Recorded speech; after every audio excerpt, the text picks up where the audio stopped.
जी, अस्सलाम वालेकुम। उम्मीद है कि आप तमाम दोस्त खैरियत से होंगे और आज का दिन भी ट्रेडिंग के हवाले से अच्छा गुज़रा होगा। गैप अप ओपनिंग थी आज। मार्केट की जो रेजिस्टेंस कल हमने जिसके हवाले से हम बात कर रहे थे, उसके ऊपर मार्केट की ओपनिंग हुई, लेकिन मार्केट उसको सस्टेन नहीं कर पाई। देन हमें मार्केट में से 500 पॉइंट्स जो है वो निकलते हुए नज़र आए। लेकिन सीमेंट सेक्टर की अच्छी परफॉर्मेंस थी, आईटी में अच्छे वॉल्यूम लगे, एयरलिंक का ब्रेकआउट हुआ, उसमें बहुत अच्छा वॉल्यूम था। उस पर इंशाल्लाह जो है वो आगे चल के बात करेंगे। इसके साथ जो है वो हमारी कोशिश होगी कि आज आपके साथ जो है वो बिग बर्ड फूड का चार्ट जो है वो डिस्कस किया जाए।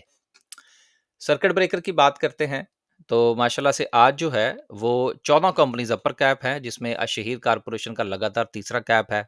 अब देखें, अब तो ये बात पुरानी हो गई ना, तो जिन्होंने इसको कीप किए रखा है, हमने तो इसको खरीदा था, हमने तो इसकी एग्ज़िट कॉल दे दी।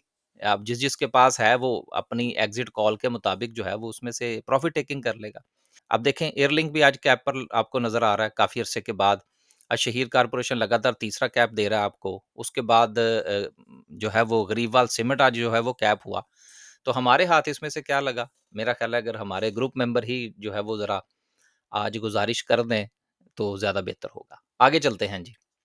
लोअर कैप की बात करें तो लोअर कैप में कोई काबिल ज़िक्र कंपनी जो है वो हमें नज़र नहीं आ रही। ओवरऑल मार्केट की जो परफ़ॉर्मेंस है वो यकीनन लोग बहुत डरे हुए हैं और हम भी हर रोज़ वीडियो में गुज़ारिश कर रहे हैं कि स्टॉप लॉस के साथ काम करें। जो इमीडिएट सपोर्ट और इमीडिएट रेजिस्टेंस है उसके मुताबिक मार्केट में काम करें। 476 पॉइंट आज मार्केट ने निकाले हैं, लेकिन इम्पैक्ट जो है देखें, परसेंटेज वाइज आप देखेंगे तो 0.32% है, जो कि किसी भी सूरत कंसीडर ही नहीं होते इतने बड़े लेवल के ऊपर। और मैं अक्सर अपनी वीडियो में गुजारिश करता हूं कि अगर मार्केट 1% प्लस हो या 1% जो है वो नेगेटिव हो, तो अगेन ये कंसीडरेबल नहीं है। ये हमारी मार्केट का अब जो है वो इतना उतार चढ़ाव एक आम बात होगी, लेकिन इसका इम्पैक्ट जो है वो आपके पोर्टफोलियो पर बहुत ज़्यादा आएगा। यानी कि जिस वक़्त मार्केट 1% प्लस होगी, तो कोई ज़रूरी नहीं है कि आपका पोर्टफोलियो 1% प्लस हो। लेकिन अगर मार्केट 1% नेगेटिव होगी, तो आपका पोर्टफोलियो 2% नेगेटिव ज़रूर होगा। ये ऐसी मार्केट की एक हकीकत है, जिसको अंडरस्टैंड जब तक आप नहीं करेंगे, तब तक आपको मार्केट की समझ नहीं आएगी। मार्केट इसी तरह से चला करती है, शुरू से लेकर आज तक, और दुनिया की तमाम मार्केटें इसी तरह से ही चलती हैं। तो कोशिश करें कि मार्केट के साथ चलने की कोशिश करें। ट्रेडर हैं तो स्टॉप लॉस के साथ काम करें, इन्वेस्टर है तो अच्छे लेवल पर बाय करें। तो जिन लोगों ने 20 साल के लिए शेयर खरीदे हैं इतने बड़े लेवल के ऊपर जाके, अब फिर वो हौसला कीजिएगा, 20 साल के क्या बनता है। मुझे आजकल जो है ना वो चूँकि लोग पर्सनल पर्सनल कंसल्टेशन लेते हैं, अपना पोर्टफोलियो डिस्कस कर रहे होते हैं, तो वो देख के आते हैं यूट्यूब की वीडियोज़ बहुत ज़्यादा। तो वो अक्सर जो है वो वही सवाल हमसे भी कर रहे होते हैं कि जी कुछ शेयर बताएँ जो मैं 20 साल के लिए खरीद लूँ। मैंने कहा यार, जब शेयर ₹70 पे था, उससे अब उठ के वो 400 पे चला गया है। अब वहाँ पे मैं आपको रिकमेंड कर दूँ अगले 20 साल के लिए, तो वो तो आपके हाथ कुछ भी नहीं आएगा। तो इसलिए हमेशा जो है वो लेवल पर खरीदने की कोशिश करें, ख्वाह कि आप जो है वो इन्वेस्टमेंट ही क्यों ना कर रहे हो। अब हमारा भी इन्वेस्टमेंट ग्रुप है, हम कोशिश करते हैं कि चीज़ों को बिल्कुल जो अच्छे लेवल पर हैं, क्योंकि मार्केट ने पॉइंट्स तो निकालने हैं। देखना यह है कि उस पॉइंट्स के निकलने से आपके पोर्टफोलियो पर कितना असर पड़ता है। और आया कि जिस वक़्त मार्केट पॉइंट निकाले, तो वो आपके लिए डिज़ास्टर होगा या आपके लिए अपॉर्च्युनिटी होगी। ये फैसला आपने करना है पैसा डालने से पहले। डिस्कस करनी है। पहली खबर जो है, वो क्रिसेंट स्टार इंश्योरेंस के हवाले से है, जिन्होंने ये फैसला किया है, फैसला क्या करना है बल्कि प्लान किया है कि जी वो एसजी पावर जो है उसको एक्वायर करने जा रही है। या देखिए, ये सीएसआईएल वाले जो है ना, इनकी मुझे वैसे कुछ चीज़ों की समझ नहीं आती। पहले इन्होंने डीएसएल के साथ अपने मामलात जो थे वो बड़ा अरसा फँसाए रखे। फिर जब वो मामलात जो हैं वो इन्होंने विथड्रॉ किए, इनका मामला उनके साथ पूरी तरह पाया तक मिल तक नहीं पहुँच पाया। अब जो है ये एसजी पावर की तरफ आ गए हैं। तो ये सीएसआईएल खुद तो नहीं चलता, लेकिन जिसको ये खरीदने की कोशिश करता है या एक्वायर करने की कोशिश करता है, वो चल जाता है। अब आप देख लें कि डीएसएल के साथ जब इन्होंने अपना काम जो था वो बात चलाई थी, ये वहीं का वहीं रहा, डीएसएल कितना ऊपर चला गया। अब एसजी पावर के साथ इन्होंने अपनी बात चलाई है, तो आज इसकी मूवमेंट देख लें और एसजी पावर की देख लें। तो ये चीज़ें हैं जिनको, अगर आप न्यूज़ की बुनियाद पर काम करते हैं ना, तो इन चीज़ों को देखा करें कि किस कंपनी की न्यूज़ आई और उसका इम्पैक्ट जो है वो दूसरी कंपनी पर आया, यहाँ के इटसेल्फ उस कंपनी पर आया। होना तो ये चाहिए था कि आज सीएसआईएल कैप होता, लेकिन कैप एसजी पावर हो गया। तो इसी तरह से डीएसएल में भी होता रहा है इसके साथ। तो ये चीज़ों को देखें, ये मार्केट का एक चीज़ होती है टेक्निकल्स, एक होती है फंडामेंटल्स और तीसरी चीज़ होती है जिसको हम लोग सेंटिमेंट कहते हैं। ये सारी चीज़ों को इकट्ठा करके तो फिर कहीं जाके कुछ जो है वो डिसीजंस बनते हैं। तो ये भी एक पॉइंट है, इसको अगर आप समझें, बेहतर अगर आप समझते हैं कि ये कोई पॉइंट है, तो इसको ज़रूर कंसीडर करें। लेकिन अगर आप समझते हैं नहीं है, तो फिर छोड़ दें। शायद वो फिर वक़्त जो है वो शायद ज़ाया करने वाली बात होगी। जी, अगली खबर जो है वो मूडीज़ के हवाले से है, जिसने पाकिस्तान की जो रेटिंग है, उसको स्टेबल कर दिया है और इसका फ़ायदा ये होगा कि अगले आने वाले चंद माह के अंदर हम कुछ बॉन्ड्स जो हैं वो लॉन्च करना चाह रहे हैं पैसा इकट्ठा करने के लिए, तो उसमें जो शरह सूद है वो फिर हमें कम पे करना पड़ेगी। तो ये भी एक पॉज़िटिव न्यूज़ है जिसका मार्केट के ऊपर पॉज़िटिव इम्पैक्ट आ सकता है। आखिर में जो है वो सबसे पहले थोड़ा-सा एयरलिंक की बात कर ली जाए। एयरलिंक का ये वाला चार्ट हमने आपके साथ डिस्कस किया था और हमने ये गुज़ारिश की थी कि ये अभी जो है वो अपनी ट्रेंड लाइन को जो कि डाउन ट्रेंड है, उसको अभी ये ब्रेक नहीं कर पाया, लेकिन ब्रेकआउट जैसे ही देगा, फिर कोई अच्छी मूव जो है वो देखने को मिल सकती है। आज इसमें सिचुएशन क्या रही, पहले ज़रा 1 मिनट के लिए हम इसको अगर देख लें, तो बूम करके जो है वो इसने आज आपको दे दिया है ब्रेकआउट।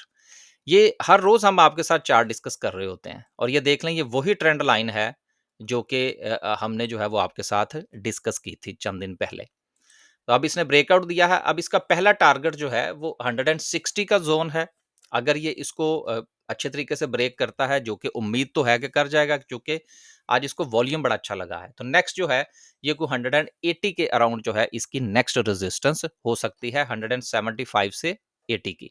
किसी को बाय सेल की कॉल नहीं है, सिर्फ जो प्रीवियस हमारी जो जिसको हमने डिस्कस किया था, उसी के हवाले से थोड़ा-सा रिफ्रेश है। अब बात करते हैं जी बीबीएफएल की। इसके हवाले से बहुत ज़्यादा मैसेजेस थे कि जी बीबीएफएल जो है ये चला नहीं है और दीगर मामलात। देखें, एक तो आप दोस्तों का जो सवाल होता है ना इंडिकेटर के हवाले से, तो सर मैं इंडिकेटर कोई नहीं यूज़ करता। मैं सिर्फ़ प्राइस एक्शन और टेक्निकल्स की बुनियाद पर, ज़्यादातर मेरा चार्ट पैटर्न के मुताबिक काम होता है। राइट एट द मोमेंट जो है जी बीवीएफएल जो है ये खड़ा है 47 रुपीस के ऊपर और ये इसकी 45 से लेकर 47 की ये जो सपोर्ट है, ये इसका एक बहुत ही स्ट्रॉन्ग सपोर्ट जोन है, जहां से मुसलसल जो है ये सपोर्ट लेता रहा है। राइट। सो इस वक्त भी ये अपनी सपोर्ट पर खड़ा है। जाहिर सी बात है, अगर कोई बंदा इसको खरीदने की कोशिश करेगा तो अगर ये सपोर्ट जोन टूटता है तो फिर इसको स्टॉप लॉस लेना पड़ेगा। ये चीज बड़ी अहम है। अगर आप स्टॉप लॉस के साथ काम करते हैं तो फिर इस चीज़ को ज़रूर मद्देनज़र रखिएगा। यहाँ से अगर ये ब्रेकआउट देता है, जो कि चांसेस हैं, तो फिर इसका जो पहला जहाँ तक ये रेजिस्टेंस है वो कोई ₹50 की है। इसको अगर ये अबोर करता है तो देन ये कोई 55 तक जो है वो बाआसानी जा सकता है।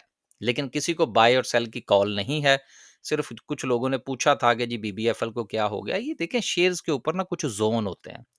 अगर आप अल-शहीर को देखें तो कितने अरसे के बाद चला है। मैं अक्सर अपनी वीडियो में एक लफ़्ज़ इस्तेमाल करता हूँ कि यार, एक शेर को अगर ऊपर चढ़ने में 6 महीने लगे हैं और उसके बाद वो गिरा है, फ़र्ज़ करें 3 महीने के अंदर या 6 महीने के अंदर, तो यार जितना वक़्त उसको गिरने को लगा है, कम से कम उससे डबल वक़्त आपको देना चाहिए उसको ऊपर जाने का। मैं इस चलें इसी को एक थोड़ा-सा और डिस्कस कर लें। पूरे 1 साल के बाद ₹47 का, ठीक होगी बात? यार, इसको 1 साल लगा है, अभी ये गिर के तो ये कंसोलिडेट कर रहा है अपने आप को। यानी कि यहाँ से यहाँ तक गिरा, राइट? अच्छा, चलिए इसका गिरने का और स्टेबल का भी ज़रा थोड़ा-सा देख लें। जब आप इसने ये पहली लेग यहाँ पर लगाई थी, तो इसने तकरीबन-तकरीबन जो है, वो महीना जो था, ये अगर आप देख लें, तो जनवरी के अंदर जो है, इसने तकरीबन-तकरीबन दिसंबर-जनवरी के अंदर 4 से 6 महीने जो है, वो इसने लगाए थे गिरने के लिए। फिर उसके बाद से 4 से 6 महीने हो गए हैं इसको यहाँ पर अपनी मूव देते हुए इस ज़ोन के अंदर, राइट? तो यार, इसको कम से कम ऊपर जाने के लिए कुछ 6 महीने, साल तो इसको चाहिए ना। ये चीज़ है जिसको आपको अंडरस्टैंड करने की ज़रूरत है। तो बात हो गई इसकी सपोर्ट की भी, इसकी रेजिस्टेंस की भी, ये कहाँ से गिरा, कितना वक़्त लगा, ये चीज़ें आपको थोड़ा-सा बोर तो करती हैं, लेकिन यही चीज़ें सीखने वाली होती हैं। लास्ट पे डिस्कस करते हैं जी आज की कैंडल को। कैंडल में कल जो था वो हमने आपसे जो गुज़ारिश की थी, ये जो अक्सर आप कहते हैं ना जी, ये हर चलने वाला शेयर जो है वो आप ही के पास क्यों होता है? उसके पीछे बड़ी बड़ी जो है वो तहकीक होती है सर। राइट। कल जो था वो हमने आपसे क्या गुज़ारिश की थी कि सर मार्केट की क्लोजिंग थी यहाँ पर, राइट? तो मैंने आपसे ये गुज़ारिश की थी कि इस ज़ोन के टूटने का इंतज़ार कीजिएगा और अगर ये ना टूटे और मार्केट इसके नीचे ओपन हो, तो देन जो है वो इंतज़ार फरमाइएगा। अब जो मार्केट की ओपनिंग थी, वही गैप अप ओपनिंग थी, राइट? तो मैंने कहा था सर आपका स्टॉप लॉस इसके नीचे होना चाहिए। तो अब मार्केट ने दी है वो सपोर्ट तोड़। नेक्स्ट जो मार्केट के पास सपोर्ट है वो है 146,000 की, राइट? और रेजिस्टेंस अब जो है वो 147 की है। मार्केट जो है वो अब है दरमियान के अंदर, यहाँ पर। तो बेहतर तो ये है कि इंतज़ार किया जाए कि मार्केट जो है वो या तो इस सपोर्ट को रिस्पेक्ट करे, राइट? तो फिर कोई नई ट्रेड बनाई जाए और अगर मार्केट जो है वो दोबारा अपनी रेजिस्टेंस की तरफ जाती है, तो प्रॉफिट टेकिंग की तरफ जाया जाए। बेहतर ये होगा कि चूँकि कल छुट्टी है, तो फ्राइडे वाला दिन जो है वो आखिरी सेशन होगा इस हफ्ते का। बेहतर ये है कि फ्राइडे वाले दिन जो पहला सेशन है, उसमें ट्रेड ना ली जाए। जो आपकी प्रीवियस कॉल्स हैं या आपके पास जो प्रीवियस होल्डिंग है, उसको मार्केट के मुताबिक जो है, वो उसमें से जो है वो या तो आप मज़ीद उसमें ऐड करें या उसमें से आप एग्ज़िट की तैयारी करें अकॉर्डिंग टू मार्केट। जो आपने नई बाइंग करनी है, वो आप जो है वो सेकंड सेशन में कीजिएगा फ्राइडे वाले दिन या मंडे वाले दिन देख लीजिएगा। बस जी, आज के लिए सिर्फ़ इतना ही। खुश रहें, आबाद रहें। ये जो गपशप हम आपके साथ हर रोज़ करते हैं ना, यही मार्केट है। इसके अलावा और कुछ नहीं है। और बार-बार जो है वो मैं हर वीडियो के अंदर आपसे ये गुज़ारिश करता हूँ कि अपने आप को किसी प्लान के तहत लेकर आइए।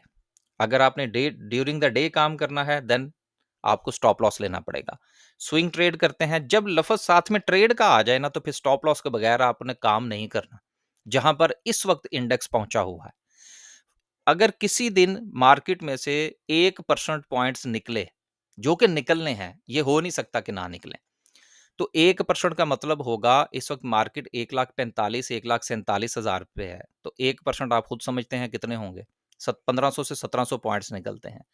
अगर 1% मार्केट ने नीचे पाँव लगाया ना, जो कि टेक्निकल पॉइंट ऑफ व्यू से बिल्कुल कंसीडर नहीं होता, आपका पोर्टफोलियो उड़ जाएगा। इन चीज़ों को समझें। और जो नए लोग हैं, वो मार्केट में आने से पहले डिसाइड करके आएँ कि आया कि वो ट्रेडर हैं या कि वो इन्वेस्टर हैं और उसी के मुताबिक चीज़ें खरीदें। टॉप के ऊपर जाके इन्वेस्टमेंट करने की कोई ज़रूरत नहीं है। यही मार्केट है, यही शेयर्स हैं। अगर एक शेयर जो था वो ₹100 से चल के आज 400 का हो गया है, तो इस चीज़ की क्यों नहीं हो सकता कि वो शेयर जो है वो कोई आपको 300 या ₹250 पर मिल जाए? क्यों नहीं मिलेगा? मिलेगा। ये 400 पर खरीदने की ज़रूरत नहीं है। यहाँ से यहाँ का सफ़र हो गया, अब यहाँ से जो 800 का सफ़र उसने करना है, डबल होने के लिए, उसके लिए अरबों रुपया चाहिए, जिसकी फ़िलहाल जो है वो मार्केट काफ़ी हद तक सैचुरेट हो चुकी है। चीज़ों को समझें थोड़ा-सा। अल्लाह हाफ़िज़।